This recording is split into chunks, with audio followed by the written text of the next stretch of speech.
I'm joined by Neil Armitage, who's the Deputy Director of the Future Water Institute here at the University of Cape Town. And Neil, we were talking earlier about the current crisis here in Cape Town, the water crisis.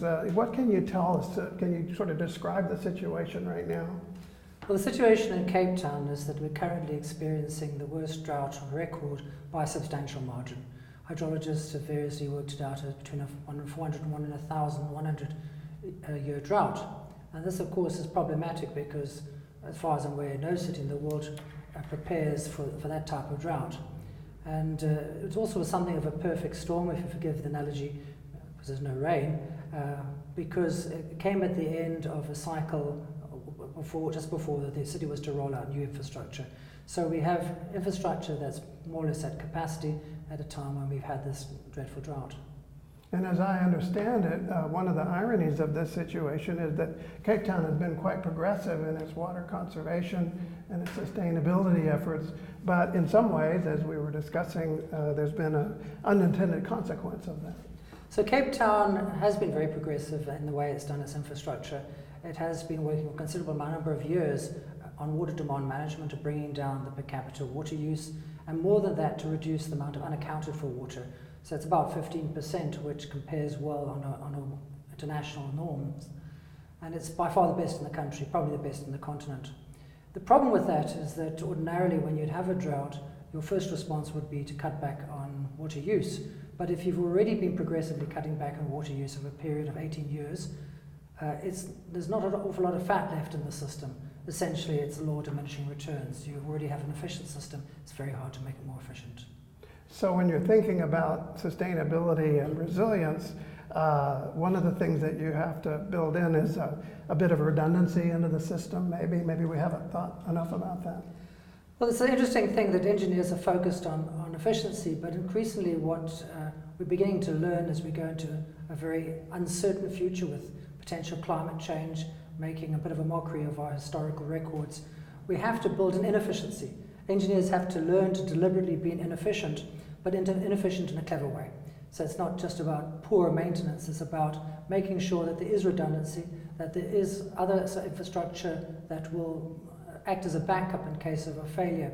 So it's not just about surface water reservoirs, it might be about groundwater abstraction, it might be full treatment to potable of sewage. There may even be desalination of seawater, bearing in mind that the last is extremely expensive and environmentally damaging. But the fact of the matter is that you can't just rely on one source. It's too problematic. You mustn't put all your eggs in one basket. Right. The other issue that we talked about is that the climate models that we've been using seem to be very reliable, but maybe we put a little too much faith in them. In some of our other modeling methodologies, maybe we need to, instead of talking about the 1,000-year events, we're talking about the 200-year events or the 50-year events, right? Well, one of the big problems is that hydrologists have relied on historical data to predict the future, and of course that's the most obvious thing to do. But the problem is that it relies on the fact that historical data, you assume a stationarity, that you assume that the climate is not changing, or not changing substantially or very quickly. And it simply isn't true. We could argue it's never been true. The world has gone through drier periods and wet periods over the last few millennia. We know that already. But it's definitely not true in a modern world where it would appear that the effects of carbon dioxide is causing a rapid increase in the temperature, which is causing all sorts of mayhem to the climate. It's not just in Cape Town, it's all around the world. But Cape Town is something a bit of an ecological island. We're to see on two sides, mountains on one, desert on the other. So we're a bit isolated, and like any island, when you can no longer rely on the weather, you better have something else up your sleeve. So we are thinking a lot more deeply, I guess, these days about how climate change is creating a more uncertain future and how we plan for uncertainty. That seems to be a contradiction in terms, but as we were discussing, maybe not. Well, planning for uncertainty is I think, going to be the name of the game. And one of the things we're starting to do here in this university is roll these climate change models, see what the likely impacts have. Of course, they're all based on assumptions which all are, to some extent, simplifications. So you get a huge scatter. But what the scatter has taught us is that if you are to be secure for a city of this size, you need to build in a factor of safety. And I think the bottom line is that we haven't built in that factor of safety. And that factor of safety, I think, comes through the idea that you mustn't have all your eggs in one basket. As I said before, you do need to diversify, and you need to make sure that you have systems in place to account for the reasonable unexpected.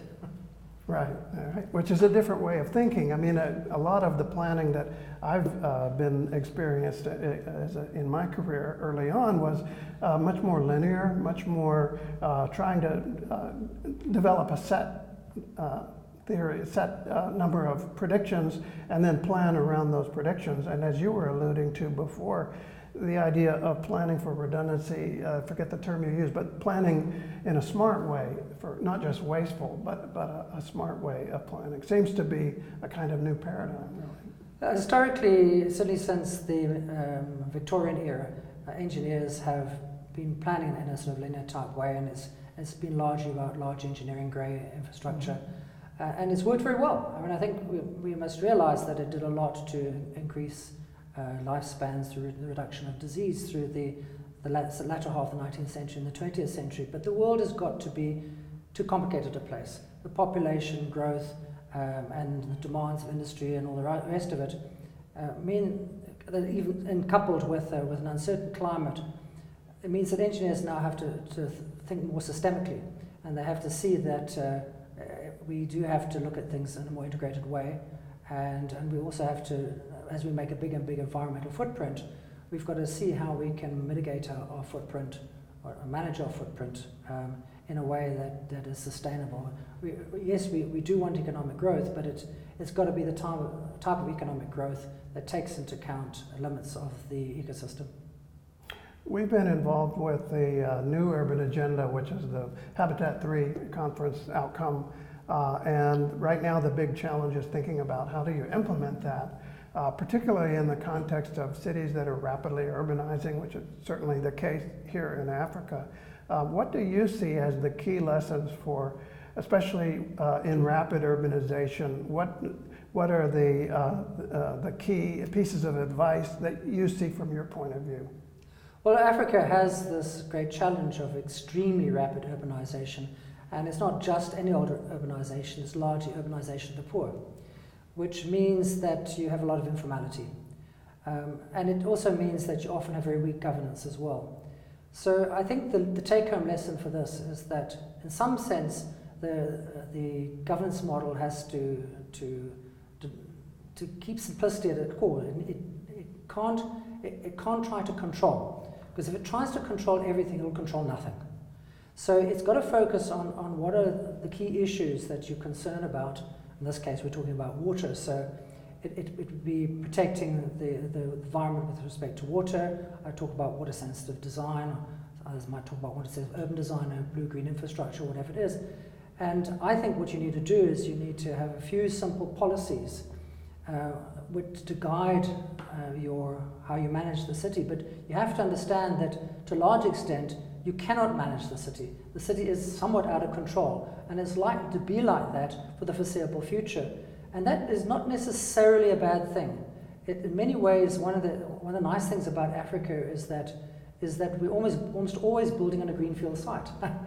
You don't have that luxury in Europe. You're often working with the existing infrastructure that is hard to change. But Africa, we can do things differently. We do not have to go through the same evolutionary process that they did in Europe and North America.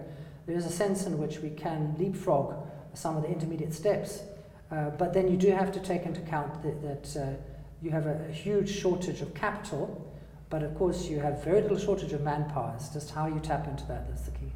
It's very interesting. I'm reminded of cell phones, for example, the way that technology leapfrogged over land phones in Africa. In some ways it's more advanced than other countries in the use of mobile phone technology.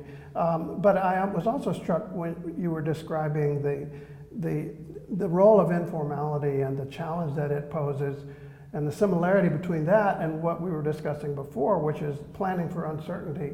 In a sense, you have to plan for something that's out of control, right? In the ultimate sense of controlling something that we conventionally think of. It's not out of control in the sense that we don't plan for it.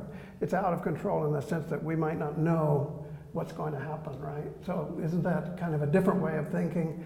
Also with informal developments as well.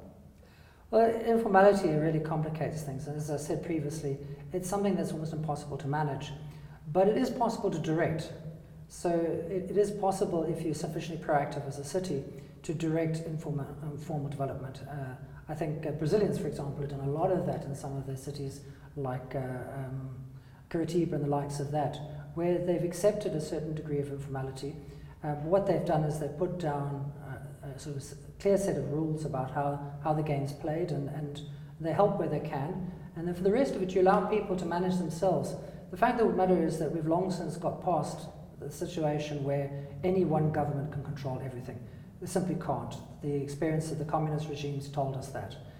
You have to allow a role for the individual, but at the same time, the individual does need to work within a clear set of boundaries.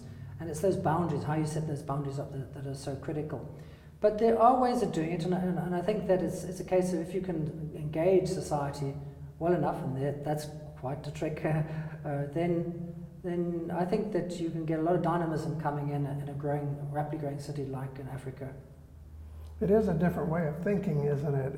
Thinking about how to empower people in informal settlements to do their own organization of their own environments, which can be in some ways more powerful than trying to do it yourself as a top-down entity, engaging the bottom up, as it were, but creating the frameworks and, as you say, the guidance to do that. One of the ironies that I've experienced in working in informal settlements in South Africa is that often it's the attempt by the government to manage things, to provide, that often undermines the people themselves. So, for example, in South Africa, we have free basic water, free sanitation, free housing, and it was done with all the best of intentions, and in some cases it's necessary. But the problem is it's also debilitating. It undermines the will of people to do something for themselves.